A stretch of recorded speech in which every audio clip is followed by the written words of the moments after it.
ආදරණීය දරුදරියනි අපි මීට ප්‍රථම පාඩම් පරිච්ඡේද කීපයකින්ම සාකච්ඡා කරමින් හිටියා විෂය නිර්දේශයේ 16 වන පාඩම් ඒකකයේ වන මානව සම්පත් කළමනාකරණය හා සම්බන්ධ විභාග ප්‍රශ්න විශේෂයෙන්ම සෙකන්ඩ් පේපර් එකේ නම් ව්‍යුහගත ප්‍රශ්න පත්‍රයේ ඇසුරෙන් යොමු වෙච්ච සෑම වැදගත් විභාග ප්‍රශ්නයක්ම අපි සාකච්ඡා කරමින් හිටියා. දැන් විෂය නිර්දේශයෙන් ඉවත් කිරීම නිසා හෝ සමහර සංකල්ප යාවත්කාලින නොවීම නිසා හෝ ඉදිරියේදී විභාගයට නොයන ප්‍රශ්න කීපය පමණක් අත්හැරලානි සියලුම ප්‍රශ්න අපි ඉතාම ගැඹුරින් සාකච්ඡා කළා. විභාගයේදී ප්‍රශ්නවලට ප්‍රවේශ වෙන්න, නිවැරදි පිළිතුරු ගොනු කරන්න, ලබා දෙන සම්පූර්ණ ලකුණු ලබා ගන්න අවශ්‍ය මානසික ශක්තිය, විශ්වාසය ගොඩනගන්න තමයි අපි උත්සාහ කළේ. මම හිතනවා ඔබ 100%ක් මේකෙන් ප්‍රයෝජන ගත්තා කියලා. අපි තවදුරටත් අපි මේ පාඩම් පරිච්ඡේදන උත්සාහ කරනවා ඒ තත්ත්වය ඉදිරියට පවත්වාගෙන යන්න.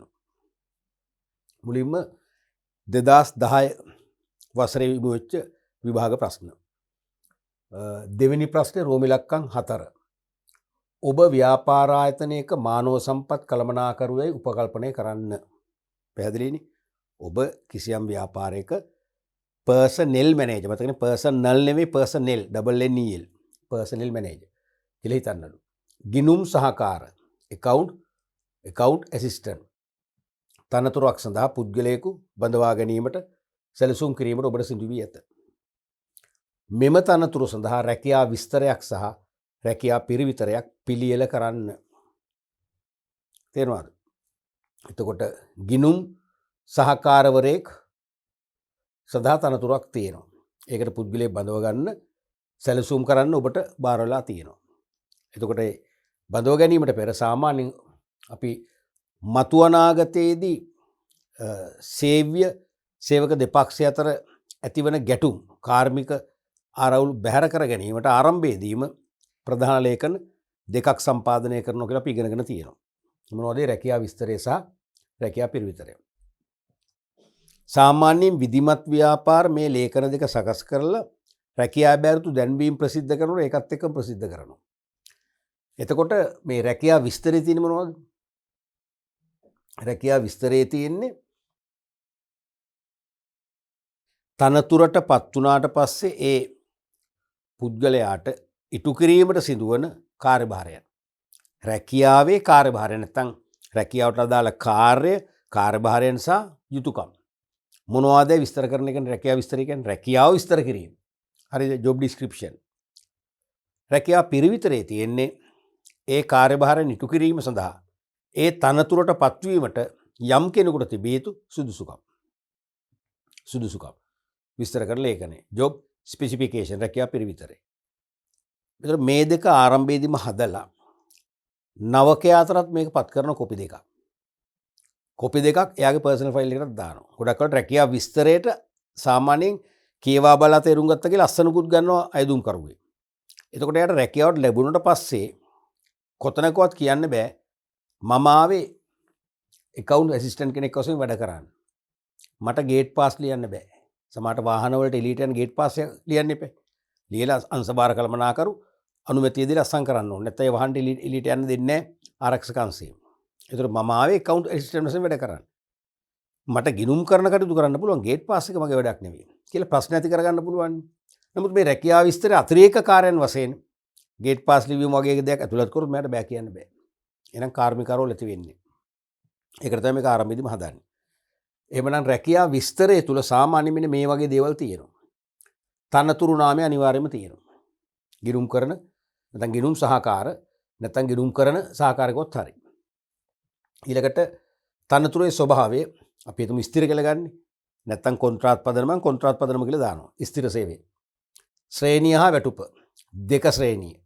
ශ්‍රේණිය තියෙනවනේ. එක ශ්‍රේණි. තුන්වන ශ්‍රේණිය, දෙවන ශ්‍රේණිය, එක දෙක ආදියර, ඒ වගේ පළවෙනි ශ්‍රේණිය ආදී වශයෙන්. එහෙනම් දෙවන ශ්‍රේණියට බඳව ගන්න. වාර්ෂික වැටුප රුපියල් 20000යි. වැඩි කිරීම 12ක් පෙන්නලා තියෙනවා. වැටුප සමහරට මේක දාන්න පුළුවන් වැටුප් පරිමාණය කියලා දාන්නත් පුළුවන්.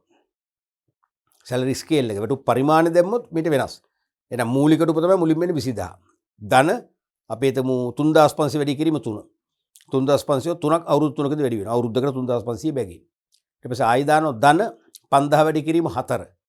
5000 ගානේ වසරකට වසර 4ක් වැඩි වෙනවා. ඒ වගේ පරිමාණය දාන්න පුළුවන්. මේ වගේ වැටුප දාන්න පුළුවන්. සේවා කාලය සාමාන්‍යයෙන් දානවා. පෙරවරු 8:30 සිට පස්වරු 4 දක්වා. සේවා දෙපාර්තමේන්තුව, ගිණුම් දෙපාර්තමේන්තුව, accounting department එක.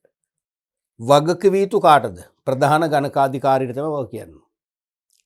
මෙයා අධීක්ෂණයට ලක් වෙන්නේ. මෙයා අයිති වෙන පාලන අවකාශය තමයි ගණකාධිකාරීවරයා යටතේ තියෙන පාලන අවකාශය. එහෙනම් ගණකාධිකාරීවරයාට තමයි මෙයා වගකීමටපත් වෙන්නේ. වග වීමටපත් වෙන්නේ එයා වෙත. ඊළඟට කාර්ය යුතුයකම් සහ වගකීම් තියෙන. කාර්ය යුතුයකම් සහ වගකීම්. මේකෙදි සමහර ඒවා දානවා වෙන්වෙන්ව. එහෙමම අවශ්‍ය නැහැ. පොදුවේ දැම්ම නම් ඇති. කාර්ය නැත්නම් කාර්යභාරය යුතුයකම්. නැත්නම් මෙහෙම දැම්මත් කමක් නැහැ. කාර්ය යුතුයකම් සහ වගකීම් දෙකම හරි. තේරුණාද? එදිනෙදා ගිණුම් වාර්තා කිරීම. එදිනෙදා ගිණුම් වාර්තා කරන්න ඕනේ. මුදල් පොත හා සුළු මුදල් පොත නඩත්තු කිරීම මෙයාට බාර වෙනවා. මුදල් පොත පවත්වාගෙන යාමත් සුළු මුදල් පොත පවත්වාගෙන යාමත්. සුළු මුදල් පොත නඩත්තු කිරීම කියන එක තුල ඇඟ වෙනව මොකද්ද? සුළු මුදල් අග්‍රිමේ බාර වෙන්නේ මෙයාටයි. සුළු මුදල් අග්‍රිමේ කියලා එකක් තියෙනවනේ. නිශ්චිත කාලයකට සුළු වියදම් පියවීමට කිසියම් මුදල් ප්‍රමාණයක් දෙනවා. අපි හිතමු රුපියල් ලක්ෂයක් කියලා. ඒක තමයි සුළු මුදල් අග්‍රිමේ. එයා කෑෂ් බොක්ස් එකක් එහව නැත්නම් මුදල් සේප්පුවක් භාවිතා කරමින් ඒක ලක්ෂය බාර වෙන්නේත් මෙයාට. ඒ වියදම් කරේවට සුළු මුදල් වවුචර් ලියලා ගණකාධිකාරීවරට යොමු කළේ අස්සම් කරන් පස්සේ එයාට කෑෂ් බොක්ස් එකෙන් පුළුවන් ඒ මුදල් වියදම් සඳහා නිකුත් කරන්න. ඊළඟට බැංකු සැසඳුම් සැකසීම. කරන්ට් account එක කරන්ට් account එකට දාලා බැංකු සැසඳුම් හදන්න ඕනේ. බැංකු සැසඳුම් හදන්නේ මාසික බැංකු ප්‍රකාශනය ආවන් පස්සේ. තේරුණාද? අර ජංගම ගිණුම සම්බන්ධයෙන් අපි නිකුත් කළ චෙක්පත් බැංකුවට ගිහිල්ලා හරවුණාද? අපි බැර කිරීමට බාර දීපු චෙක්පත් ගිණුමට බැර වෙලා තියෙනවද නැද්ද? සංසන්දනය කරලා සැසඳීමක් කරනනේ. ඊට පස්සේ ඒ වගේ මූලික කාරණා ටික තියෙනවා. දැන් සමහර ඒවා මේක දානවා අතිරේක කාරණා කියලා. අන්න ඒතකොට අර ගේට් පාස් ලිවීම ඒ වගේ සමහර ඒවත් දානවා. සමහරට අපි හිතමු යතුරු ලේඛක නැත්නම් හදිසියේ ලිපියක් යතුරු ලේඛනය කිරීම වගේ දේවල්. ටයිපිස් නැත ඒ දෙත් කරන්න මෙයාට. ඒව දෙමුත් ඒවත් කළ යුතුයි. ඊට පස්සේ සුපරීක්ෂණයේ සහකාර ගණකාධිකාරී. ඇසිස්ටන්ට් ඇකවුන්ටන්ට් තමයි මෙයාව සුපර්වයිස් කරන්නේ. ඒ වගේම තනතුර ස්ථිර කිරීම දිනයක් දාන්න පුළුවන්. අපි මේක දාලා නැහැ. කැමති දිනයක් දාන්න පුළුවන්. ඔන්න වගේ මූලික කරුණු තමයි රැකියාව විස්තරේ තියෙන්නේ. දැන් මේක රැකියාවනේ විස්තර කරේ. සේවය කරන කාලය, සේවා අංශය, වග කියන්න ඕනේ කාටද? එයාගේ නම, බදව ගන්න තන තුර, වැටුප් පරිමාණය ඒවා මූලික දේවල්නේ. මූලික වශයෙන් වග කියන්නේ කාටද? වැඩ කරන කාලය. තේරුණාද? ඒ වගේම මූලික රැකියාවේ කාර්යයන් සහ යුතුයකම්. සම්පූර්ණ ලකුණු එකමාරයි, පිළිතුර සම්පූර්ණ නැතිනම් ලකුණු එකක් හෝ භාගයක් ලබා දෙන්න කියලා තියෙනවා. මේ වගේ සම්පූර්ණ විස්තරයක් ඕනේ. තේරුණාද? රැකියාව විස්තරයක් ඔන්න සම්පාදනය කරන්න මතුවරට බලාපොරොත්තු වෙන්න ඕනේ. ඊළඟට රැකියා පිරිවිතරය. ඒකෙත් තනතුරු නාමය සාමාන්‍යයෙන් දානවා. ගිණුම් සහායක කියලා දානවා. තේරුණා? සමහර විට මේක දාන්නේ අංශයක් දානවා. තනතුරු නාමයේ ගිණුම් සහකාර අංශයේ ගිණුම් දෙපාර්තමේන්තුව කියලා සාමාන්‍යයෙන් දානවා. මේක දැම්මේ තුනට. ඊට පස්සේ අධ්‍යාපන හා වෘත්තීය සුදුසුකම්. මේ ටිකනේ මේක හයිලයිට් වෙන්නේ. සුදුසුකම්නේ. අධ්‍යාපන හා වෘත්තීය සුදුසුකම්. අපොස උසස් පෙළ සමත්. වරලත් ගණකාධිකරණ පළමු කොටස විභාගයේ සමත් වීම. එයාගේ මේ තනතුරට අවශ්‍ය මූලික සුදුසුකම් දෙක කියනවා. අපොස උසස් පෙළ ඕන තව දාන්න පුළුවන්. අපොස උසස් පෙළ වාණිජ්‍ය විෂය ධාරාවෙන් සමත්. වාණිජ්‍ය විෂය ධාරාවෙන් කියත් තේරෙනවා ඇකවුන්ටින් විෂය කරලා තියෙනවා.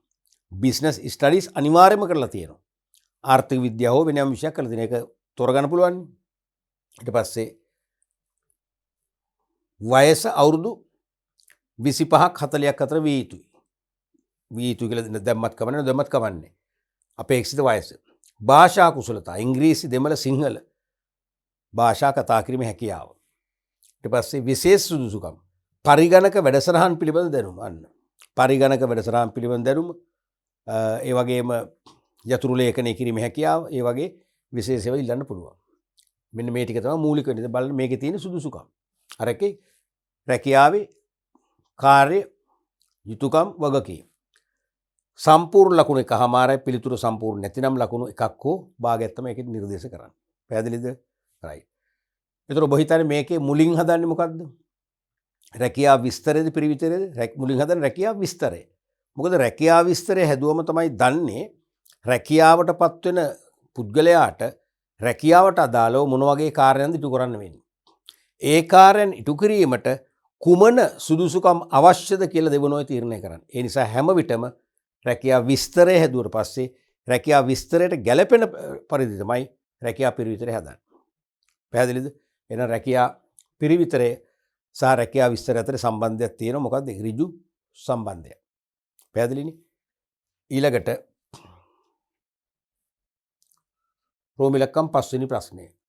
අතිරේක ප්‍රතිලාභ ලබා දීම සඳහා දරන පිරිවැය මෑත වර්ෂවල සැලකිය යුතු ලෙස ඉහළ ගියද සේවකයන්ට ඒවා ලබා දීමට ව්‍යාපාර හිමියෝ මැලි නොවෙති. මතකනේ? ෆ්‍රින්ජ් බෙනිෆිට් කියන එක. අතිරේක ප්‍රතිලාභ ෆ්‍රින්ජ් බෙනිෆිට්ස්. අතිරේක ප්‍රතිලාභ ලබා දීම සඳහා දරන පිරිවැය මෑත වර්ෂවල සැලකිය යුතු ලෙස හැම ව්‍යාපාරිකම වගේ වර්ධනය වෙලා තියෙනවා. නමුත් සේවකයන්ට ඒවා ලබා දීම අතහැරලා නැහැ. ව්‍යාපාරිකම මැලි වෙන්නේ නැහැ. දෙනවා කියන එකයි කියන්නේ. අයන්න. අතිරේක ප්‍රතිලාභ ෆ්‍රින්ජ් බෙනිෆිට්ස් යනුවෙන් අදහස් කරන්නේ කුමක්දයි නිදසුන් සහිතව පැහැදිලි කරන්න. මොනවද මේ අතිරේක ප්‍රතිලාභ කියන්නේ? ඒ තමයි අතිරේක ප්‍රතිලාභ යනු සේවක වැටුපට හා මූල්‍ය දීමනාවලට අමතරව ලබා දෙන ප්‍රතිලාභ. ඒක තමයි මුලින්ම හයිලයිට් වෙන්න ඕන. දැන් සේවකයන්ට වැටුප හිමීනි කොහොමද? වැටුප ලැබෙනවා. ඊට අමතරව වෙනත් මූල්‍යමය දීමනා ලැබෙනවා නැත්නම් දිරි දීමනා. තේරුණාද? වැටුප ලැබෙනවා. ඒ වගේම මූල්‍යමය දීමනා හැවත් දිරි දීමනා ලැබෙනවා. දැන් අතිකාල කියන්නේ දිරි දීමනාවන්නේ. සාමාන්‍ය සේවා කාලයෙන් පස්සේ තව අමතර වැඩ ගන්න, අමතර වැඩ කරන්න සේවකයා පොළඹව ගන්න. දෙන දීමනාවක් තමයි ඒක. නිවාඩු අඩුවෙන් ලබා ගත්තම දෙනෝ දීමනාවක්. ඒක දිරි ගන්න ඕනවනේ. නිවාඩු නොකර හැමදාම වැඩට එන්නේ. ඒ වගේ වැටුප් හා වෙනත් මූල්‍ය දීමනා. එක්ක දිරි දීමනා කිව්වොත් මේක හරිය. දිරි දීමනත් හරිය. දිරි දීමනා.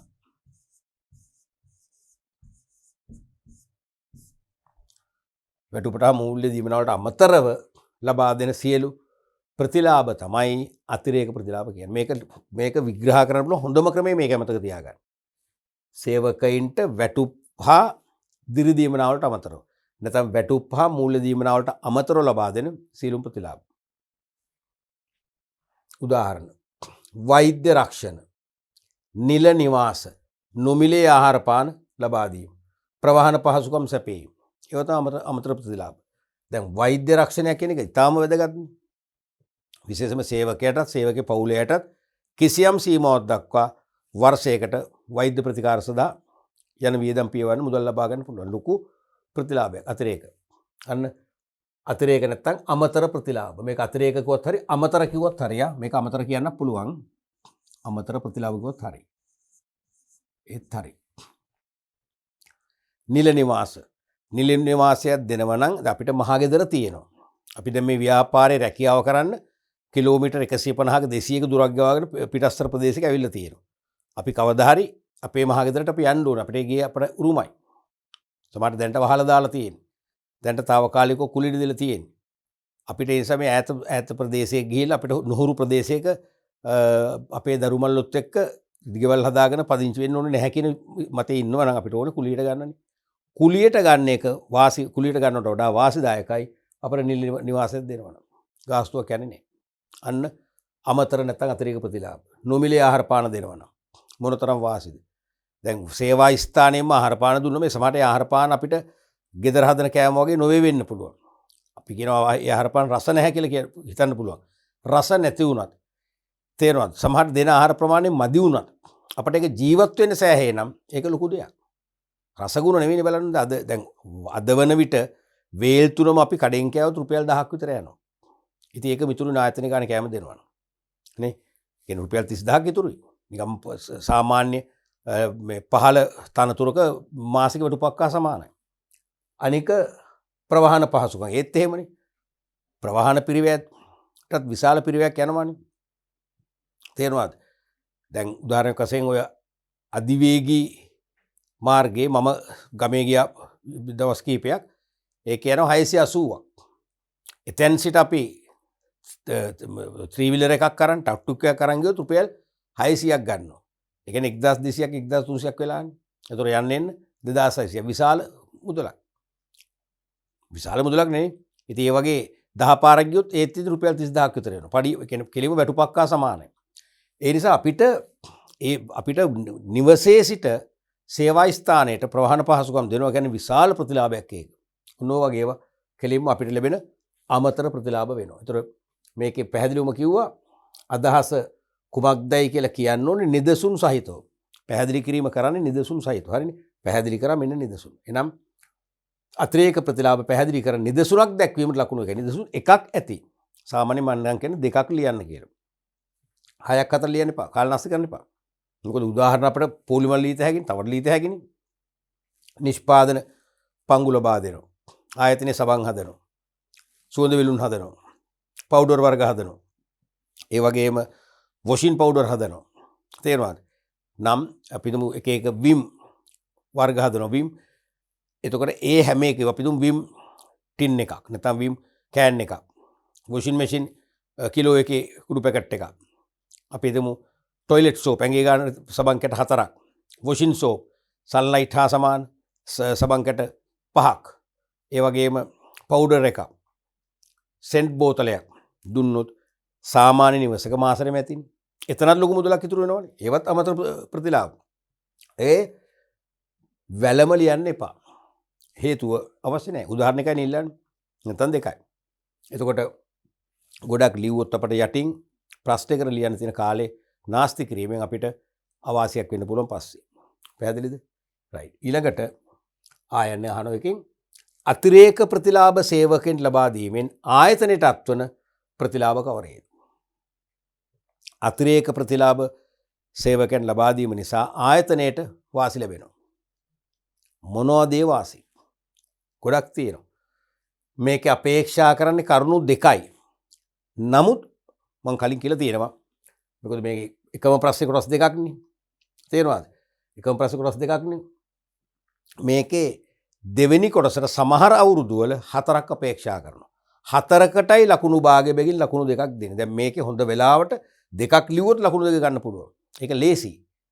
ඊසි පාත් එකක්. ඒක තේරෙනවද? එතකොට කරුණු 4ක් ඉල්ලුවොත් එහෙම ලකුණු දෙක ගන්න අපි 4ම ලියන්න ඕනේ. මම නම් කියන්නේ 4ම ලියන්න. මහා ලොකු කාලයක් යන්නේ නැහනේ. අපිට දිවස් නැහනේ. අපිට දිවස් නැහැ 4ද 2ද කියලා නේ. 3 නම් අහන්නේ. ඒ නිසා අනිවාර්යයෙන්ම 3 අහන්නේ කියන්න බෑනේ. 3ත් අහන්න පුළුවන්. දැන් වර්තමාන ලකුණු 4 ප්‍රශ්නේ දරුවෝ එන්නේ. ඒතර අයන්න පුංචි ප්‍රශ්නයක් නම් අපි අතිරේක ප්‍රතිලාභ හඳුන්වා දීම නම් ලකුණු එකක් දෙයි. තව 3ක් තියෙනවා. මේකට දුන්නොත් 3ක් අපේක්ෂා කරන්න පුළුවන්. නෙවෙයි 6ක් අපේක්ෂා කරන්න පුළුවන්. 6කට ලකුණු භාගය බැගින් මොකද වෙන්නේ? ලකුණු 3ක් දෙන්න පුළුවන්. එහෙම නැත්නම් කරුණු 3ට ලකුණු 1 බැගින් 3ක් දෙන්නත් පුළුවන්. කරුණු 3ක් වෙන්න පුළුවන් නැති වෙන්නේ නැහැ. නමුත් බොහෝ විට අහන්නේ 2යි නැත්නම් 4යි. ඒ නිසා මම කියන්නේ 3ත් එපා 4ම ලියන්න. රයිට්. ඊළඟ එකක් තමයි සේවක අභිප්‍රේරණය වේ. සේවක අනිවාර්යයෙන්ම අභිප්‍රේරණය වෙනවනේ, මොටිවේට් වෙනවනේ. තේරුණාද? සේවක අනිවාර්යයෙන් මොටිවේට් වෙනවා. එතකොට ඒ කියන්නේ දැන් සමහර ආයතනවල සේවකයින්ට වැටුපම විතරයි. වෙන කිසිවක් ලැබෙන්නේ නැහැ. සමහරට ආයතනයේ මොන හරි දෙයක් අතපත ගාගෙන එනවා කියලා කියන්නේ. පොඩි දෙයක් සොරකම් කරන අහිංසක විදියට එනවා. ඉතින් ඒක එක්තරා අන්දමක හොරකමක් තමයි, නමුත් අහිංසකයි. නැතිකමට ගන්න. තේරුණාද? ඒතර අනික සේවක සමහර එහෙම ගන්න බැරි අය බොහොම කලකිරීමෙන් අලස බවකින් වැඩ කරන්නේ. දැන් මමත් එක්ක එහෙම කතා වෙලා තියෙන සමහර සේවකෝ. අපේ ආයතනයේ මේ ළඟදී අලුතෙන් ඕඩර් එකක් ආවා. ඒක හිතන්නෙම නැති ඕඩර් එකක්. මේ වගේ ප්ලාන් මෙච්චරයි කරන්න. කෝටි මෙච්චර ගානක ආදායමක් ආවා. අපිට ඒක 7-5ක්වත් දීමනාවක්වත් දුන්නේ නැහැ. එහෙම කියලා කියනවා. ඒ සේවකෝ බලාපොරොත්තු වෙන විදිය. ඒ නිසා මෙතන එහෙම නැහැ. දැන් මෙතන ලැබෙනවනේ. අමතර ප්‍රතිලාභ ලැබෙනවා. ෆ්‍රින්ජ් බෙනිෆිට්ස් ලැබෙනවා. එහෙනම් සේවකෝ සොකේ කැපැත්තෙන් වේසමාංශල වැඩ කරනවා. සේවකෝ අභිප්‍රේරණය වීම වාසිය. ඒ නිසාම සේවක සම්බන්ධතාවය යහපත් වෙනවා. සේව්‍ය සේවක සම්බන්ධතා හෙවත් කාර්මික සම්බන්ධතා ශක්තිමත් වෙනවා. ඊළඟට සේවක ඵලදායිතාව හෙල යනවා. දැන් මේ අභිප්‍රේරණයත් එක්ක යන සංකල්පය තමයි මේ දෙක. ළඟ සංකල්ප දෙක කපල් කන්සෙප්ට් තේරෙනවද? ළඟ සංකල්ප දෙක මේ. මොකද්ද? අභිප්‍රේරණය වුණොත් සේවකෝ කැපවීමෙන් උනන්දුවෙන් වැඩ කරනකොට ඵලදායිතාවය වැඩි වෙනවා. අඩු කාලයකින් වැඩි නිමෙවුම්. සම්පත්නාස්තියත් අඩු වෙනවා. අඩු සම්පත්නාස්තියකින් අඩු කාලයකින් අඩු පිරිවැයකින් වැඩි නිමුම් ධාරිතාවයක් දෙන්න පුළුවන්කම ලැබෙනවාමයි. ඒක තමයි සේවක නැත්තම් ශ්‍රම ඵලදායිතාව කියන එක ඉහළ යනවා. ඊළඟට ආයතන ඉලක්ක වෙත පහසුවෙන් ළඟා වෙන්න පුළුවන්. ආයතන ඉලක්ක වලට යන ලේසි.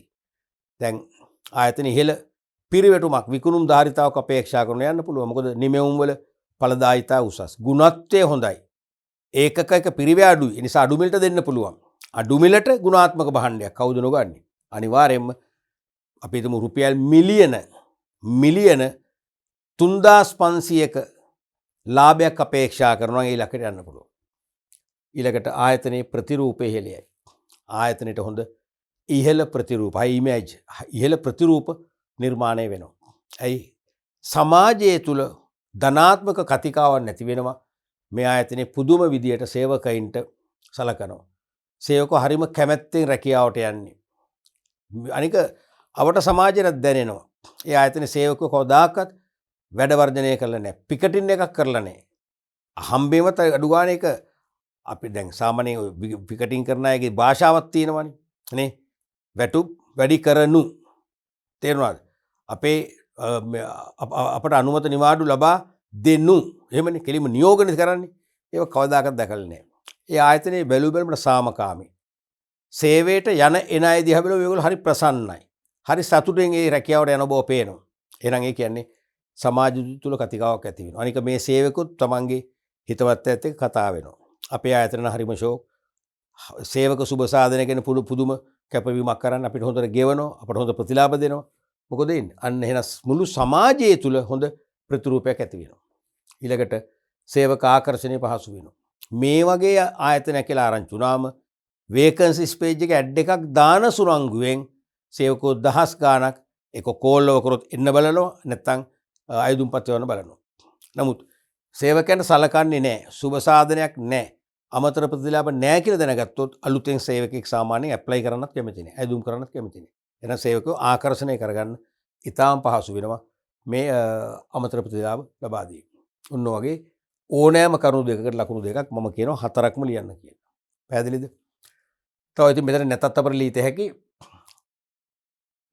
මේ අතිරේක ප්‍රතිලාභ ලබා දීම තුලින් සේවක පක්ෂපාතීත්වය. සේවකෝ හරිම පක්ෂපාතී. තේරුණාද? සේවකෝ පක්ෂපාතී මේ ආයතනයේ බොහොම කැමැත්තෙන්. මේ ආයතනයේ තමන්ගේ මුර දේවතාවෙක් වශයෙන් සලකනවා. තමන්ගේ දෙවොල. ඒ නිසා මේක බොහොම භක්තියෙන් මේ ආයතනයේ පක්ෂපාතී වැඩ කරනවා. ආයතනයේ තොරතුරු ව්‍යාපාර රහස් කවදාකවත් පිටස්තරයට දෙන්නේ නැහැ. නිතරම ආයතනයේ ආරක්ෂාව තමයි මේගොල්ලෝ ප්‍රාර්ථනා කරන්නේ. පක්ෂපාතී අතිශය වැදගත්. අනිත් එක මෙහෙම අමතර ප්‍රතිලාභ දෙනකොට තව මොකද වෙන්නේ? සේවක ප්‍රවාසීතාවය මොකද වෙන්නේ? අනිවාර්යයෙන්ම අඩු වෙනවා. සේවක ප්‍රවාසීතාවය අඩු වෙනවා. කියන්නේ සේවකයෝ දැන් සතුටු වෙන්නේ. කැමැත්තෙන් සේවයට වාර්තා කරනවා. නිවාඩු ගන්නෙ නැති තරම් අඩුවීමයි ගන්නෙ. ඇවිල්ලත් නිකන් ඉන්නේ එක දිගට වැඩ කරනවා. එහෙනම් සේවක ප්‍රවාසීතාවය අඩුයි. එනම් සේවයට නොපැමිණීම හෝ පැමිණ රැකියාවෙන් බැහැරව සිටීම නිසා ආයතනයට අහිමි වුණ සේවා කාලය අඩු කරගන්න පුළුවන්කම ලැබෙනවා. ඒත් එක්කම මෙවැනි ආයතනයක් දාලා යන්නේ දක්ෂ සේවකයන් පව ආයතනයේ රැඳෙනවා. ඒ නිසා සේවක ආයතනය හැර යන්නේ නැහැ. කියන්නේ ශ්‍රම පිරිවැටුම අඩු වෙනවා. ලේබර් ටර්න්ಓවර් ආයතනයක සේවකයින් රැකියාවෙන් ඉවත්ව යාමේ ප්‍රවණතාව නැත්නම් ඉවත්ව යාමේ ශීඝ්‍රතාවය තමයි සේවක පිරිවැටුමින් පෙන්වු කරන්නේ. ඒක අනිවාර්යයෙන්ම අඩු වෙන්න ඕන. අඩු වෙනවා කියන්නේ සේවකව ආවොත් ආව යන්නේ නැහැ. එහෙනම් ඒකත් වාසියන්නේ ප්‍රධානම වාසියන්නේ. අනේ මේ දෙක ඕල හයිලයිට් කරගන්න. ඒව මෙතන නැතුණාට අපිට ලියන්න පුළුවන් ප්‍රධාන පිළිතුරු. අමතර කියලා දාන්නම් පළවෙනි එක සේවක ප්‍රවාසීතාවය පහළ යයි. දෙවැනි එක මේ දෙකත් එකට යන දැක්ක නේද? මේ දෙක එකට යන්නේ. සේවක ප්‍රවාසිතාවය පහළ වෙනවා කියන්නේ හැමදාම වැටෙනවා වැඩ කරනවා. එහෙනම් ඒ හැමදාම වැඩට ඇවිල්ලා වැඩ කරන්නේ මොකද? සේවකෝ සතුටුදායකයි. සේවකෝ තෘප්තිමත්. තේරෙනවද? ඒ කියන්නේ සේවකෝ අභිප්‍රේරණ වෙලා. එහෙනම් සේවකෝ ආයතන හැර යන්නේ නැහැ. එහෙනම් මේ දෙකකට යන්නේ. ශ්‍රම පිරිවැටුම.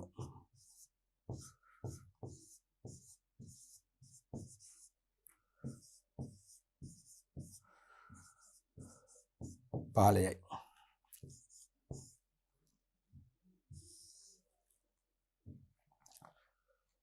තුන්වෙනි එක තමයි අනිවාර්යයෙන්ම සේවකයන්ගේ පක්ෂපාතී බව අවශ්‍යමනේ. ලියන්න ව්‍යාපාරයට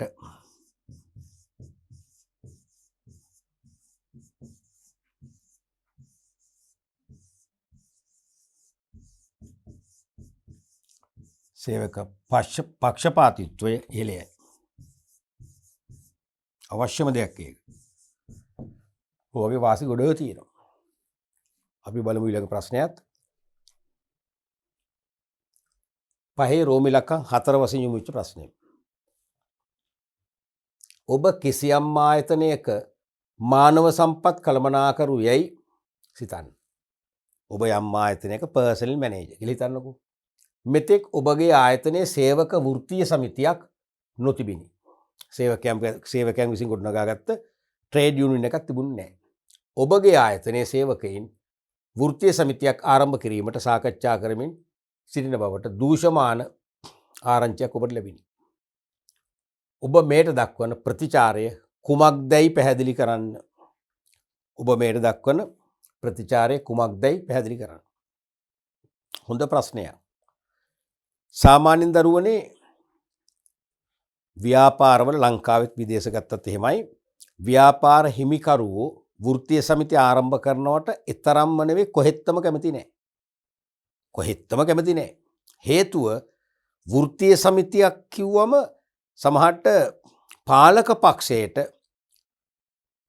කරදරයක් වන හිසරදයක් වන පාලක පක්ෂයට නිතරම සේවකයන්ගේ ඉල්ලීම් රැගෙන එන සේවකයන්ගේ ඉල්ලීම් පාලක පක්ෂ වෙත මුදාහරින දූත මෙහෙවරක යෙදෙන මහා දරුණු ආයතනයක් කියලා සාමාන්‍ය හැඟීම.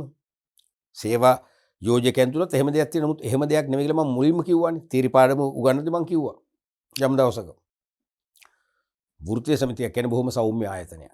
වෘත්තීය සමිතියක් හොඳ වෘත්තීය සමිතියක් නම් කැමති නැහැ නිතරම සේවා යෝජකත්වයට ගැටුම් ඇති කරගන්න. නිතරම බලන්න සේවා යෝජක පක්ෂයයි තමන්ගේ සමාජිකයන් වන සේවාදායක පක්ෂය අතර අතරමැදියෙක් වශයෙන් පෙනී සිටින ඒ දෙගොල්ලෝ අතර යහපත් තත්වයක් සාමකාමී තත්වයක් උදා කරන්න තමයි ඒගොල්ලෝ බලන්නේ. බැරි වුණොත් තමයි අන්න පිකට් ගැසීම සංකේත වර්ජන වගේ වෘත්තීය ක්‍රියාමාර්ග වලට යන්නේ. එතකොට තමයි අන්න වෘත්තීය සමිතියක් බොහොම රෞද්‍රයි කියලා හැඟෙන්න දැනෙන්න පටන් ගන්න. පැහැදිලිද? එතකොට ඒ නිසා වෘත්තීය සමිතිය ආරම්භ කරන්න දෙන්නේ නැහැ. දැන් මම එක්තරා ආයතනයක වැඩ කරා මම කොහොම පාර්ට් ටයිම් හිටි ගුරු වෘත්තියට එන්න පෙර පාර්ට් ටයිම් වැඩ කරේ විශ්වවිද්‍යාලේ ඉන්න කාලේ. එතකොට එතනදී පැරණි සේවකයෝ දෙන්නෙක් සහ තවත් සේවකයෝ කීප දෙනෙක් එකතු වෙලා වෘත්තීය සමිතියක් පිහිටවන්න දැන් රහස් සාකච්ඡා යනවා. මාසයක් දෙකක් තිස්සේ යනවා. ඊළඟ දැන් වෘත්තීය සමිතිය පිහිටවන්න සියල්ල සූදානම් කරා.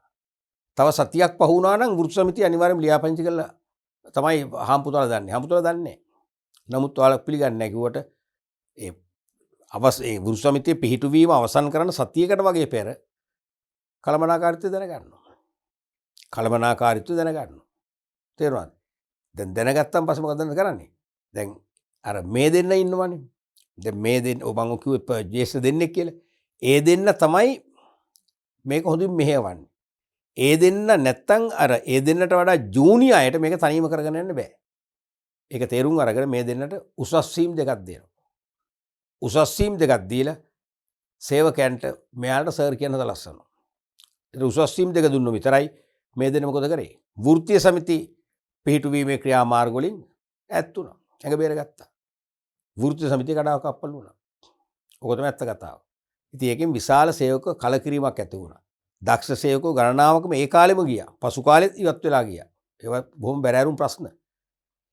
ඕක ඔයිට හොඳ විදියකට විසඳන්න පුළුවන් වෙන්න ඕන. තේරුණාද? දැන් මම එක්තරා කාලෙක එක්තරා ආයතනයක ඉන්නකොට තමයි මගේ අම්මා නැති වෙන්නේ. අපේ ආයතනය අය ඇවිල්ලා ගොඩක් උදව් කරා මූල්‍යමය ආධාරයක් කරා මට. ඉතින් මොකද ලොකු සහනයක් වුණා ඒ කාලේ. පස්සේ මම ඒක මරණය වැඩ කරලා විරලා මං ආපු පළවෙනි දවසේම හැමෝටම ස්තුති කරා. රෙස්ට් රූම් එකේ ඉඳගෙන. මට ලොකු උදව්වක් කරේ. මේක සමහර වෙලාවට ඒ කාලේ සමහර අයගේ මූලික වැටුප රුපියල් 900-800යි. ඒගොල්ලෝ රුපියල් 100ක් වගේ මගේ මට දෙන ආධාර අරමුදල් දායක කරලා තියෙනවා. රුපියල් 800ක් 900ක් ගන්න කෙනෙක් 100ක් කියන්නේ ඒ කාලේ ලොකු ගාණක්. අද නිකන් රුපියල් ලක්ෂයක් පඩි ගන්න කෙනෙක් රුපියල් 10000ක් දෙනවා වගේ. තේරෙනවද? ඉතින් මං මේක හරි මට ඇත්තටම හරි දුක හිතුණා. ඔයගොල්ලෝ මට කරපු ආධාරය නිසා මේක මීට වඩා ලේසියෙන් කරන්න පුළුවන්. මොකද්ද අපි දාමු සුබ සාධක සමිතියක්. වෙල්ෆෙයාර් සොසයිටි එකක්. ඒතර ඒකට අපි පඩියෙන් රුපියල් 20ක් වගේ මුදලක්. හැමෝගෙම 20ක් කියන එක ප්‍රශ්නයක් නෙවෙයි මාසෙකට 20ක් වගේ කපමු. අපිට ඒකේ පුළුවන් මොන හරි පාසලේ මොන හරි ප්‍රසංගයක් පවත්වලා අමතර ක්‍රියාමාර්ග මොන හරි කරලා තව ෆන්ඩ් එකකට සල්ලි ටිකක් හොයාගන්න පුළුවන්.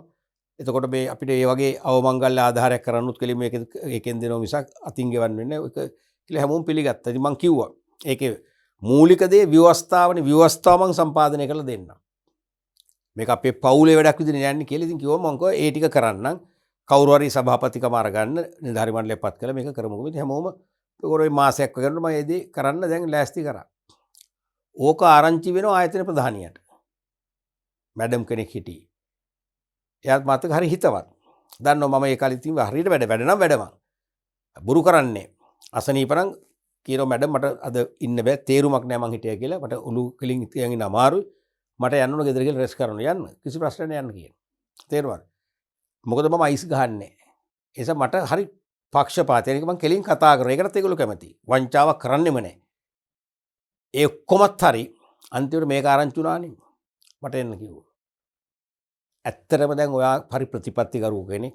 ඔයා හොඳ මහත්මයෙක් කියලා අපි තීරණය කරලා තියෙන්නේ. අපි ඔයාලට ගොඩක් උදව් කරලා තියෙනවා. මේ රැකියාව ලබා ගැනීමට අමතරව අපිට මෙහෙම ආරංචියක් තියෙනවා මේක ඇත්තද? මං කෝ කියලා. ඇයි එහෙම කරන්නේ?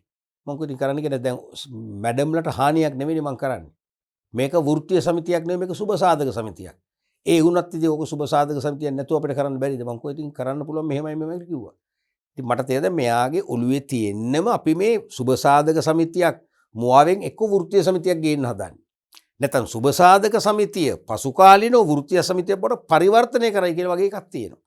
පස්සේ මම එයාට පැහැදිලි කරා කවදාකවත් මේ සුබ සාධක සමිතිය වෘත්තීය සමිතියක් බවට පරිවර්තනය කරන්න බෑ. එහෙනම් සුබ සාධක සමිතිය විසුරුවා හැර මිසක මේක වෙන්නේ බය වෙන්නේ. ඒත් දුන්න අනුමැතිය බොහොම සැකෙන් දුන්නේ. තේරුණාද? පස්සේ සුබ සාධක සමිතිය අපි ආරම්භ කරලා සාර්ථක වර්ධනයකට ගෙනාවා. ඕක තමයි මේ වෘත්තීය සමිති කෙරෙහි තියෙන පාලක පක්ෂයේ කෝණය. දැන් මේක යන්නේ එකයි ඔබ කිසියම් ආයතනයක මානව සම්පත් කළමනාකරුකයයි සිතන්න මෙතෙක් ඔබගේ ආයතනයේ සේවක වෘත්තීය සමිතියක් නොතිබිනි. ඔබගේ ආයතනයේ සේවකයන් වෘත්තීය සමිතියක් ආරම්භ කිරීමට සාකච්ඡා කරමින් සිටින බවට අර වගේ තමයි දුසමාන ආරංචියක් ආවා. ඔබ මේකට දක්වන ප්‍රචාරය කුමක්ද පැහැදිලි කරන්න. ලකුණු 3යි. මම මුලින්ම කියනවා ඔබ මානව සම්පත් කළමනාකරුනේ මේකට කලබල වෙන්න හොඳ නැහැ. මේකට මේ වෘත්තීය සමිතිය ෆෝම් කරන්න එලි දක්වන්න මූලිකව කටයුතු කරන අයගේ රැකියාව නවත්තන්න හොඳ නැහැ. රැකියාව වැඩ තහනම් කරන්න හොඳ නැහැ. විනය දරුමක් දෙන්න හොඳ නැහැ. තේරෙනවද? මේක මීට වඩා සුබවාදී කෝණයකින් සුබවාදී වූත් ඉවසිලිවන්ත වූත් කෝණයකින් දුරදක්නා නුවණින් යුතුව බලලා ක්‍රියාත්මක වෙන දෙයක්. මොකද හේතුව වෘත්තීය සමිතිය කියන්නේ නරක දෙයක් නෙවෙයි. අනික නීත්‍යානුකූල සංවිධානයක්. සේවකයන්ගේ අයිතියක්. වෘත්තීය සමිතිය පිහිටුව ගන්න ඕනම සේවකයෙකුට පුළුවන්. කම්කරු අනපනත් කීපෙකම අයිතිය දීලා තියෙනවා. සේවා යෝජකයන්ට කිසිදු බාධාවක් කරන්න බෑ කියලා නීතිය තියෙනවා. වෘත්තීය සමිතිය ආඥාපනතෙම තියෙනවා. නමුත් අපි දන්නවනේ කතන්දරේනේ වෘත්තීය සමිතියක් දැම්මම වෙන්නේ පාලක පක්ෂයට එන පීඩනය නම් වැඩි වෙනවා. නිතරම වෘත්තීය සමිති නියෝජිතව සේවකයන් වෙනුවෙන් අදහස් පළ කරනවා. ඒගොල්ලන්ගේ නීතිඥයෝ ඉන්නවා. නීතිඥ සහාය ලබා ගන්නවා. තේරෙනවද? නිතරම පාලක පක්ෂයේ හිමිකරුවන්ට ලොකු පීඩනයක් නැත්නම් හෙඩේක් එකක් ඇති වෙනවා. ඒ නිසා ඕනම ව්‍යාපාරික මේ වෘත්තීය සමිතිය ආරම්භයේදීම කඩාකප්පල් කළා දාන්න තමයි බලන්නේ. අර නියපොත්තෙන් කඩන්න පුළුවන් දෙයට පොරවක් ඕන වෙනවා වගේ මේගොල්ලෝ උඩු දුවන දෙන්නේ නැහැ. නමුත් ඒක වැරදි. අපි ඒ මානසිකත්වයෙන් මේක ලියන්න එපා. ලකුණු දුන්නේ නැහැ, දෙන්නෙත් නැහැ. ලකුණු දුන්නේ නැහැ. දැන් අපෙන් අහන්නේ මේ දූෂණ මාරංචියක් ආවම වෘත්තීය සමිතිය පිහිටවන්න කටයුතු කරනවා කියලා. ඔබ මේට දක්වන ප්‍රතිචාරය කුමක්ද? ප්‍රතිචාරය බොහොම සාමකාමී ප්‍රතිචාරයක්. තේරෙනවද? කූල් රෙස්පොන්ස් එකක් අපි දක්වන්නට ඕන. හරිනම් මූලික කාරණා තුනක් මේක කියවෙනවා. පළවෙනි එක තමයි අපි මුලින්ම තේරුම් ගන්න ඕන වෘත්තීය සමිතියක් කියන එක පිහිටුව ගන්න සේවකයෝ මුලින්ම ඉදිරිපත් වෙන්නේ නැහැ. ඒ පිහිටුව ගන්නේ මොනවා හරි ආයතනය තුල සේවා දායකයින්ට මොනවා හරි සේවක දුක් ගැනවිල්ලක් හෝ දුක් ගැනවිලි ඇති. තේරෙනවද? එම්ප්ලොයි ග්‍රීවන්සස් එකක් හෝ කීපයක් ඇති. මේ සේවක දුක් ගැනවිලි නිසා තමයි වෘත්තීය සමිතිය පිහිටුවා ගන්න යන්න කියන දේ තේරුම් ගන්න මුලින්ම. එතනනේ ප්‍රශ්නේ තියෙන්නේ. වෘත්තීය සමිතිය නතර කිරීම හෝ ඒක ෆෝම් කරන්න මුල්ලු අයට පෙරමුණ ගත්ත අයට වෘත්තිමය දඩුවම් දීම නෙවෙයි වෙන්න ඕනේ. තේරුණාද? මුලින් බලන්න මේ වෘත්ති දැන් සේවකයින්ට දැන් අපි තුමු අපේ නිවසේ කිසිදු ප්‍රශ්නයක් නැහැ. හොඳට සල්ලි තියෙනවා. අපේ ව්‍යාපාර වලින් ආදායම් ලැබෙනවා. හොඳ ජීවන තත්ත්වයක් අපි ගත කරනවා. ගෙදර සාමයේ සතුට තියෙනවා පිළිලා. අපි යනවද අංජනම් බලන්න, කේන්දර බලන්න, දේවාල පස්සේ ගිහලා පූජා පවත්වන්න දෙවියන්ට යන්නේ නැහනේ. අපි කේන්දරය බලන්න යන්නේ. අංජනමක් බලන්න යන්නේ. තොවිලයක් කරන්නේ. දේවාලෙ ගිහලා පූජාවක් තියන්නේ. අපිට ප්‍රශ්නයක් තියෙනවනේ. අන්නේ අනුව අපි හිතන්න ඕනේ. සේවකයන් අනවශ්‍ය විදියට මේ වෘත්තීය සමිතියකට වෙහෙසෙන්නේ නැහැ. වැඩ කිරීමට අමතරව ප්‍රශ්න නැත්තම්. එහෙනම් සේවක දුක් ගැනවිලි ඇති කියන විශ්වාසයෙන් ඒක තේරුම් ගන්න ඕනේ. තේරුම් අරගෙන දුක් ගැනවිලි හොයා ගන්න ඕනේ. පළවෙනි දේ ඒකයි. දෙවෙනුව මොකද්ද වෙන්න ඕනේ? දෙවෙනුව වෙන්න ඕනේ ඒ සේවක දුක් ගැනවිලි වලට ලක් වූ සේවකයින් සමග සාකච්ඡා කරන්න ඕනේ. සේවක දුක් ගැනවිලි හඳුනාගෙන ඒ දුක් ගැනවිලිට භාජනය වූ සේවකයන් සමග සාකච්ඡා කරන්න ඕනේ. සාකච්ඡා කරාම ඔන්න ප්‍රශ්නේ එළියට එනවා හරියටම. ප්‍රශ්නේ හරියටම එළියට එනවා. ආවන් පස්සේ ඒක දුක් ගැනවිල්ලක් නම් ඇත්තම පිළිගත හැකි දුක් ගැනවිල්ලක් නම් පිළිගත නොහැකි දුක් ගැනවිල්ල නම් බෑ. දැන් සේවකයන්ට ලොකු ප්‍රශ්නයක් ඇත්තේ නැහැ. නමුත් ප්‍රශ්නයක් ඒගොල්ලෝ මවලා පෙන්නන එහෙම නම් බෑ. ඇත්තටම සේවක දුක් ගැනවිල්ලක් නැත්නම් ඒක විසඳන්න පුළුවන් නම් ඊට එනම් විසඳුම් ලබා දෙන්න පුළුවන්. විසඳුම් ලබා දෙන්නත් ඕනේ. විසඳුම් ලබා දෙන්නත් ඕනේ. ඒක තමයි වෙන්න ඕනේ. එහෙම දුන්නම් පස්සේ මොකද වෙන්නේ? වෘත්තීය සමිතියක අවශ්‍යතාවය නිකම්ම නැති වෙලා යනවා. ඒ සේවකයන්ගේ අපි කියන්නේ ඇඟෙන් වෘත්තීය සමිති උණක් තිබුණානේ. වෘත්තීය සමිති මානසිකත්වයක් ඇඟ පුරා දුවලා තිබුණානේ. ඒ මානසිකත්වය අපේ ශරීරයෙන් ඉවත් කරගන්න පුළුවන්. නිකම්ම වෘත්තීය සමිතිය ආරම්භ කිරීම යටපත් වෙලා යනවා. ඒක තමයි වෙන්නේ. අපි ඒ කියන්නේ මොලෙන් ගහනවා කියන්නේ. බුද්ධිමත්ව කටයුතු කරන්න ඕනේ. පැහැදිලිනේ? එහෙමනම් මුලින්ම අපි ලියන්න ඕනේ අදාළ සේවකයින්ට හැමෝටම නෙවෙයි. දැන් එහෙනම් හැමෝම මේකට සම්බන්ධ වෙන්න හැමෝම සම්බන්ධ වෙන්නේ නැහැ. සම්බන්ධ වුණාට තමයි ප්‍රශ්නේ ඇත්තේ. අදාළ සේවකයින්ට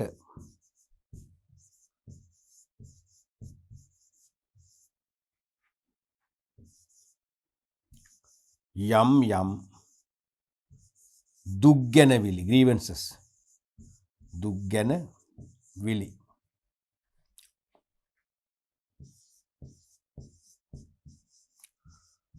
පවතින්නේ දැයි සොයා බැලිය යුතුය.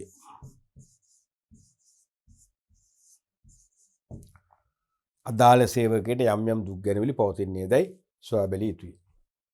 දෙවැනි එක.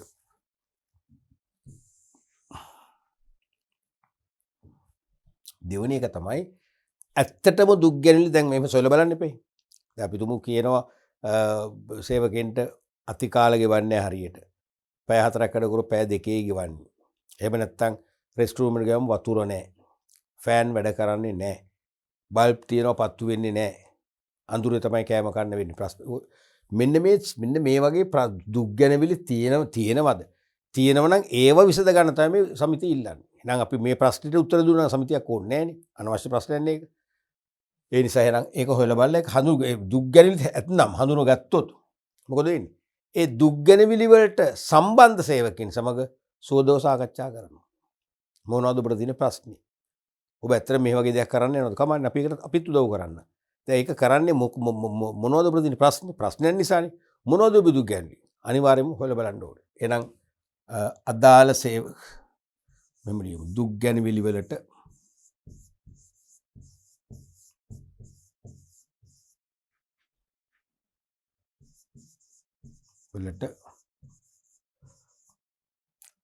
සම්බන්ධ සේවකයින්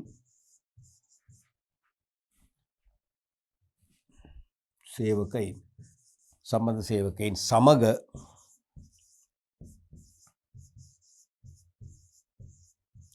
සුහදව සාකච්ඡා කර සත්‍ය වශයෙන්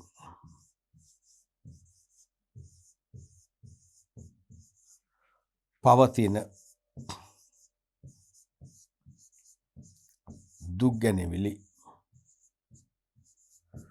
හඳුනාගත යුතුය.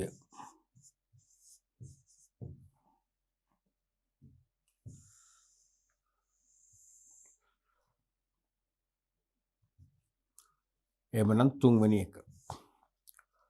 මොකක්ද වෙන්නේ? හඳුනාගෙන ඉඳි නිකන් ඉඳලා හරියන්නේ නැහැ. හඳුනාගෙන ඒ සේවක දුක් ගැනවිලි වහා විසඳීමට අනිවාර්ය ක්‍රියාමාර්ග දියත් කරන්න ඕනේ.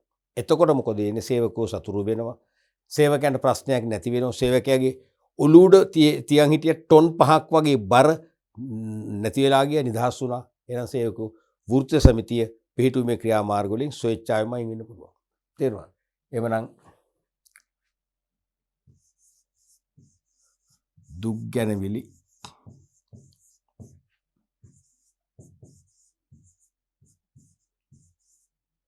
විසඳීමට යෝග්‍ය විසඳුම් ලබා දීම.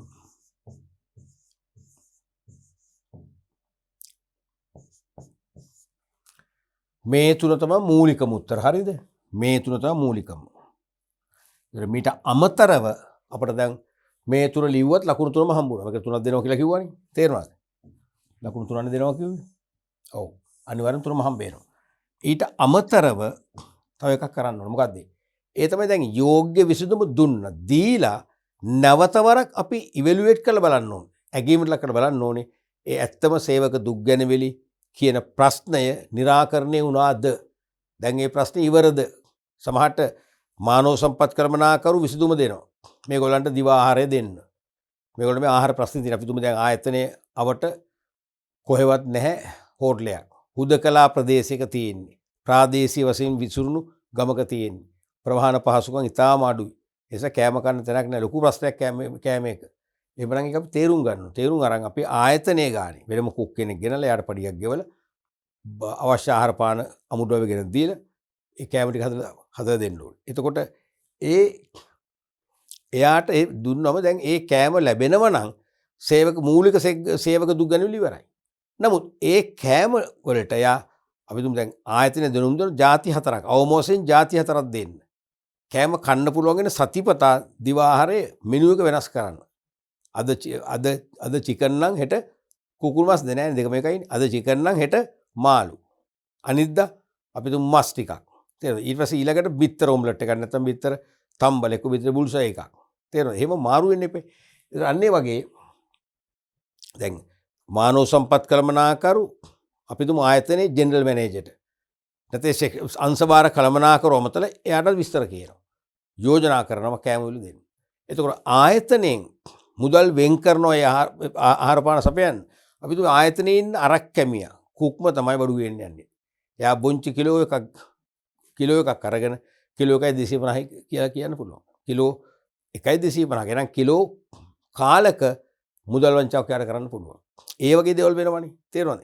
එහෙම කරලා මේ දෙන සල්ලින් භාගයක්ම ඉතුරු කරගෙන ඊටාම අර ප්‍රීමියස්මෙන් කැම ටික හදලා චුට්ට අර පූසන්ට කන්න දෙන වගේ දුන්නම හරියනවද? හරියන්නේ නැහැ. ඒ නිසා පැහැදිලිවම මානව සම්පත් කල්පනාකරු වශයෙන් එයා නිර්දේශ කරපු විසඳුම් ක්‍රියාත්මක වෙනවද? ඒකෙන් ගැටලුව සාර්ථකව නිම වෙලාද කියලා තහවුරුවක් ලබා ගන්නම ඕනේ. තේරුණාද? පසු විපරම් කිරීමක් කරන්න ඕනේ. පසු විපරම් අත්‍යවශ්‍යයි ඒක. එහෙනම් નિયમિત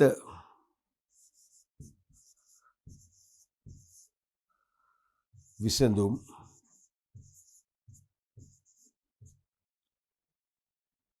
විසඳුම් ලැබුණේදයි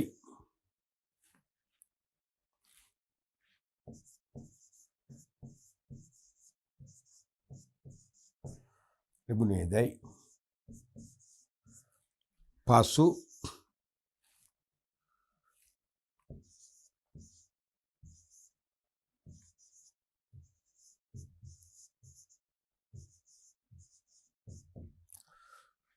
ලැබුණේද පසු විපරම කර බලන්න ඕනේ. පැහැදිලිද? රයිට්. ඊළඟ ප්‍රශ්නෙට අපි බලමු. 6 රුම ඉලක්කම් 2. ව්‍යාපාර ආයතනයකට මානව සම්පත් කළමනාකරණය වැදගත් වන ආකාරය පැහැදිලි කරන්න. ව්‍යාපාර ආයතනයකට මානව සම්පත් කළමනාකරණය වැදගත් වෙන්නේ කොහොමද? ඕක පොදුවේ කියවන මෙහෙමයි. ඕනෑම ශේෂ්ත්‍රයක නිරත ව්‍යාපාරයකට මානව සම්පත් කළමනාකරණය වැදගත්. හරිනේ වැදගත්නේ. ඇයි ඕනම ශේෂ්ත්‍රයක ව්‍යාපාරයක සජීව සම්පතක් වන මානව සම්පත් ක්‍රියාත්මකයි. තේරුණාද? මානව සම්පත සජීවී සම්පතකි.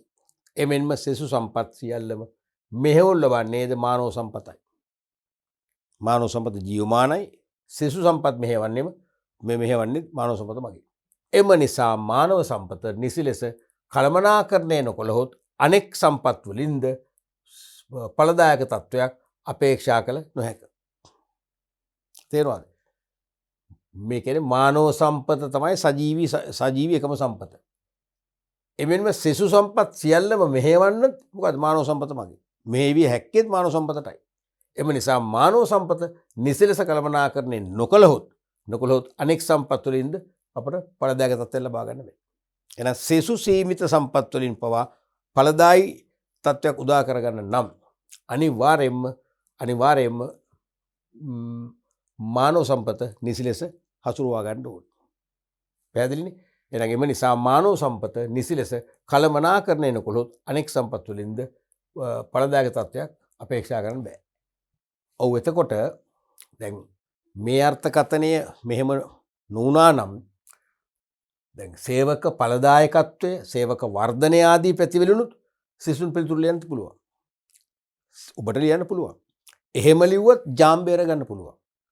ඒ කියන්නේ මේ පැහැදිලි කිරීම කරන්න එක පැත්තක ඉන්නේ. ඒ පැහැදිලි කිරීමටම සමාන පැහැදිලි කිරීමකට ඔබට යන්න පුළුවන් මේ තුලින්. මොකද හේතුව දැන් ඕනම ආයතනයක සාර්ථකත්වයේ රහස තමයි සේවකයෝ. ඇත්ත කතාව ඕකනේ. දැන් ඔබ අහලා තියෙනවා, දැකලා තියෙනවා පුංචි ව්‍යාපාරයක් හිතන ඔයගොල්ලන් ගෙවල් ළඟ තියෙන සිල්ලර වෙළඳසැලක් හිතන්නකෝ. සමහරට සියලු පහසුකම් තියෙන මහා පරිමාණ සිල්ලර වෙළඳසැලක බිස්නස් නැහැ. මේ චූටි ඉඩකඩක බඩු ගොඩ ගහගෙන සේවකයෝ එක්කෙනයි දෙන්නයි. හැබැයි බිස්නස් හොඳට තියෙනවා. ඒ සේවකයන්ගේ මොකද්ද? සේවකෝගේ ඵලදායකත්වය. සේවකෝ උදේ පාන්දර ඒ වෙළඳසැලට එනවා. මිදුළු අතු ගන්නවා, පිරිසිදු කරනවා, කහදීර දානවා, දුම් අල්ලනවා. තේරෙනවද? උදේම වෙළඳසැල විවෘත කරනවා. තේරෙනවද? එතකොට නැවත රෑ 10 විතරකම් ඒක ගණදුණු සුදා ඇරලා තියෙනවා. සේවකෝ නහයෙන් අඬන්නේ. සේවකෝ වැඩ කරනවා. ඵලදායි සේවකයෝ. ඒ නිසා ඒ සේවකයන්ගේ ඵලදායකත්වය කියන්නේ සේවකයන්ට අඩුම සම්පත් වලින් අඩුම කාලයක් තුල අඩුම පරිවැයකින් වැඩිම නිමවුම් බිහි කරන සේවක පිරිසක් හදාගන්න පුළුවන් නම් තේරුණාද? හදාගන්න පුළුවන් නම් මානව සම්පත් කළමනාකරන අරමුණු එකින් ඉෂ්ට වෙනවනේ. ඒ නිසා එහෙනම් සේවක ඵලදායකත්වයේ සේවකයන්ගේ වර්ධනය, ඒ සේවකයෝ කැමති නැහැ එකම තනතුරේ ඉන්නේ. ඒ තමන්ගේ වරප්‍රසාද වැඩි කරගන්න, වැටුප් වැඩි කරගන්න, තේරුණාද? රැකියාවේ ශ්‍රේණිය ඉහළ දමා ගන්න. එහෙමනේ. අන්නේ රැකියාවේ වර්ධනයටත් ඉඩ ප්‍රස්ථා ලබා දුන්නොත්, ඒ තුලින් සේවකයන්ගේ ඵලදායකත්වයත් වැඩි කරගත්තොත් මොකද වෙන්නේ? අනිවාර්යයෙන්ම ඕනම ව්‍යාපාරයක මෙහෙයුම් ක්‍රියාවලිය සාර්ථකව මෙහෙवला ලාභදායී ව්‍යාපාරයක් කරන්න පුළුවන්. එහෙනම් ඒ ඵලදායකත්වයේ සහ සේවක වර්ධනය ඇති කරගන්න මොකද වෙන්න ඕනේ? මානව සම්පත් කළමනාකරණේ ජීවමාන වෙන්න ඕනේ. මානව සම්පත් කළමනාකරණේ ඇක්ටිව් කරන්න ඕනේ. එහෙම ලියන්න පුළුවන්. තේරුණානේ? රයිට්. අපි බලමු ඊළඟ ප්‍රශ්නයත්. රෝම ඉලක්කම් 3 අයන්න. මානව සම්පත් කළමනාකරණයේදී තෝරා ගැනීම යනුවෙන් අදහස් කරන්නේ කුමක්ද? සරලම ප්‍රශ්නයක් මතකයිනේ. ආකර්ෂණය, තෝරා ගැනීම, බඳවා ගැනීම. මතකයිනේ. තුන් නිවුන් සොහොයුරෝ අමතක වෙන්නේ නැහැ. එහෙනම් තෝරා ගැනීම කියන්නේ මොකද්ද? සිලෙක්ෂන් කියන්නේ ආකර්ෂණය කරන ලද ඉල්ලුම්කරුවන් අතුරෙන් යෝග්‍යතම පුද්ගලයින් පත් කර ගැනීමයි ලකුණු 1යි. දැන් මුලින්ම කරන්නේ ආකර්ෂණය කරගන්න එකනේ. සේවකයන් හඳුනා ගන්න, ගෙන්වා ගන්න. ඒ ආකර්ෂණය කරගත් ඉල්ලුම්කරුවන් අතුරෙන් වඩා හොඳ ඉල්ලුම්කරුවෝ කියන එක තාම සේවකයෝ නෙවෙයිනේ. හොඳයි මම මේකට කැමතියි. ආකර්ෂණය කරන ලද ඉල්ලුම්කරුවන් අතුරෙන් යෝග්‍යතම පුද්ගලයින් පත් කර ගැනීමයි. පත් කර ගැනීමට වඩා හොඳයි පත් කර ගැනීමට තීරණය කිරීම කරන තවත් හොඳයි. මම මෙතන ලියනකො පත් කර ගැනීමට තීරණය කිරීමයි.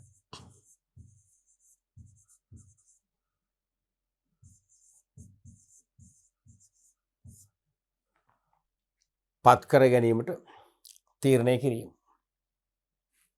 පත් කර ගැනීමට තීරණය කිරීම. තේරවාද? ආකර්ෂණය කරන ඉල්ලුම් කරන අතුරෙන් යෝග්‍යතම පුද්ගලයන් තනතුරු සඳහා පත් කරගන්න තීරණය කරනවා. පත් කරන තීරණය කිරීම තමයි තෝරගැනීම. පත් කරේ නැහැ. පත් කරන්නේ මොකෙන්ද? බඳව ගැනීම. පත් කරන්නේ බඳව ගැනීම. තේරෙනවද? අයන්න. තෝරා ගැනීම සඳහා අනුගමනය කරනු ලබන ක්‍රම 4ක් සඳහන් කර ඒවා කෙටියෙන් පැහැදිලි කරන්න. ඊටාම කෙටි මේ තියෙන මෙන්න මේ පැහැදිලි කිරීම ඇති. දැන් මම දැකපු දේ තමයි ඔය අපි විවෘත දේශන පවත්වනකොට අපි යම් යම් අනුමාන ප්‍රශ්න ළමයිට ලියන්න දෙනවනේ. අපි නිතර එහාට මෙහාට ඇවිදලා ළමයිගේ 25ක 30ක නියදියකවත් බලනවනේ. තේරෙනවද?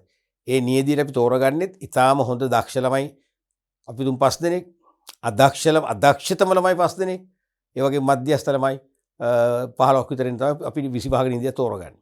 එතකොට ඒකෙදි අපිට තේරෙනවා පැහැදිලි කිරීමේදී බ්‍රේක් නැහැ, තිරිංග නැහැ. මතක තියාගන්න BS පේපර් එක කෙටි ප්‍රශ්න කෙටි පිළිතුරු. ඕකනේ තේමාව. ඒ නිසා BS පේපර් එකට ඔබ අනිවාර්යයෙන්ම හොඳට තිරිංග ශක්තිමත් කරන් ඕන ලියන්න. බ්‍රේක් ගහන්න පුළුවන් වෙන්න. බ්‍රේක් නැහැ. ලියන්න ගත්තම ලියනවා ඡේද ගණන්. අවශ්‍ය නැහැ. අවශ්‍ය නැහැ. මම ඔබට කිව්වා මම මාකින් කරන කාලේ ඒ කාලේ කන්ට්‍රෝල් ජී වල කියනවා ඇතැම් ප්‍රශ්න මෙන්න මේකෙදි මේක බොහොම කෙටි පිළිතුරක් අවශ්‍ය. මේකට මේ වගේ ළමයි ලියන්න පුළුවන්. අනවශ්‍ය වැල්වට අරන් ලියන්න එපා. ඒ වැල්වට අරන් තිබුණොත් රවුමක් දාන්න පෑනින් ක්වෙස්චන් මාක් එකක් දාන්න බිඳුව දාන්න. එහෙම කියන්නේ ඒ කාලේ. තේරෙනවද?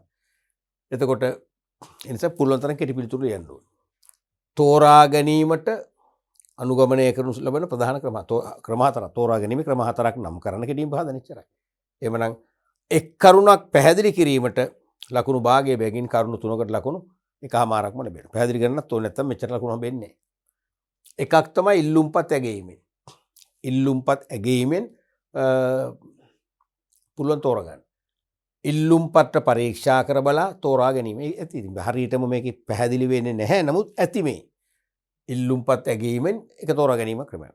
ඉල්ලුම්පත්ට පරීක්ෂා කරලා ඉල්ලුම්පත්තේ ඇතුළත් කරපු කාරණා ඇතුළත් කර අනුපිළිවෙල අනුව වඩා සුදුසුයි කියලා තීරණය කරන්න පුළුවන් පත් කරන්න.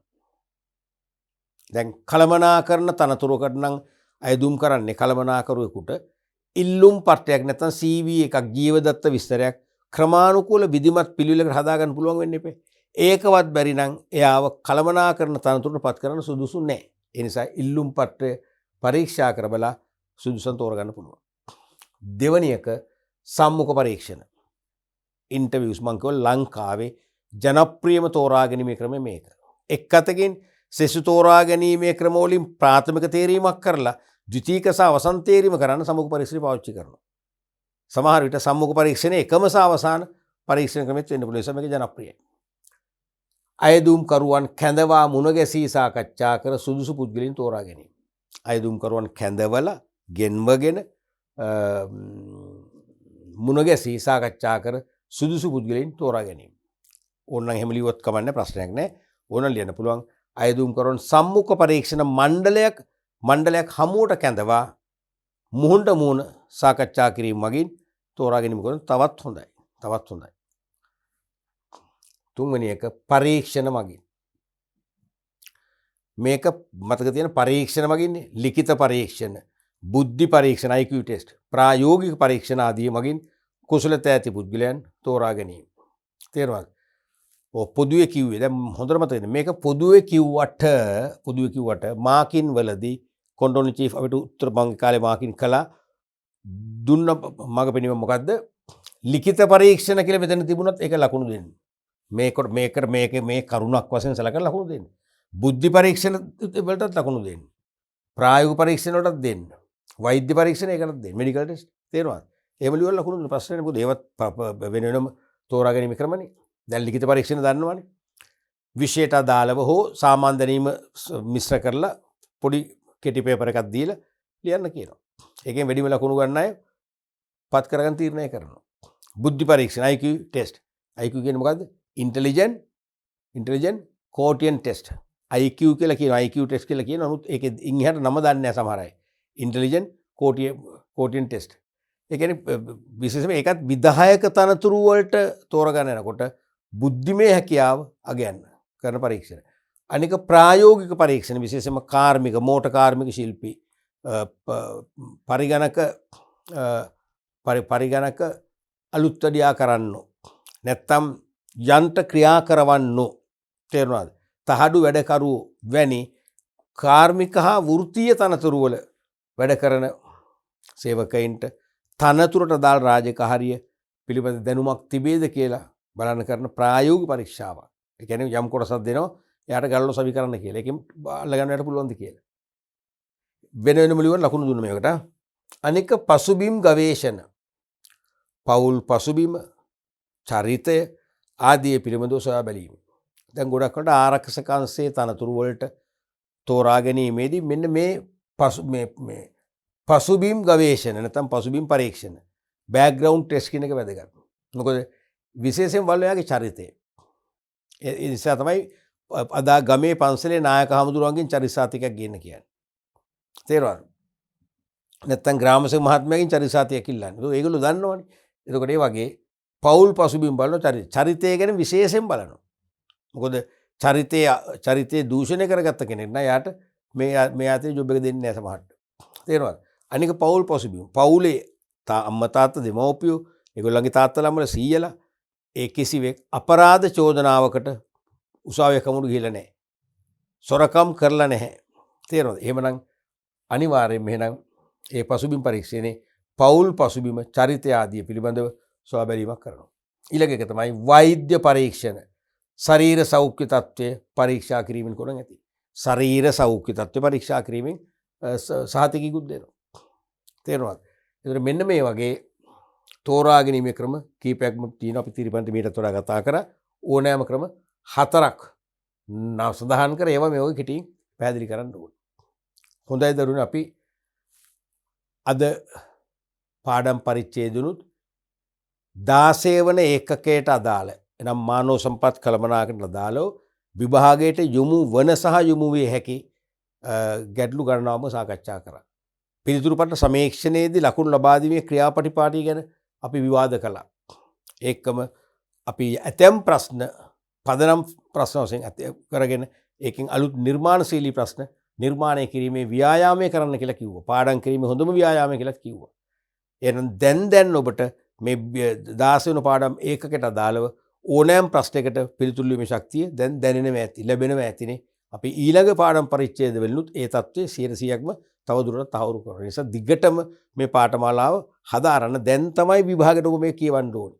තේරෙනවද? දන්න අයටත් මේ පණිවිඩය දෙන්න. අපි උපරිම මම විතරක් නෙවෙයි සියලුම ගුරුවරු උපරිම මහන්සියක් වෙනවා. ඉතාලම හොඳින් උගන්වන්න. ඒකේ ප්‍රයෝජන ඔබ ගන්නට ඕනේ. එහෙනම් අපි ඊළඟ පාඩම් පරිච්ඡේදය නැවත හමු වෙමු.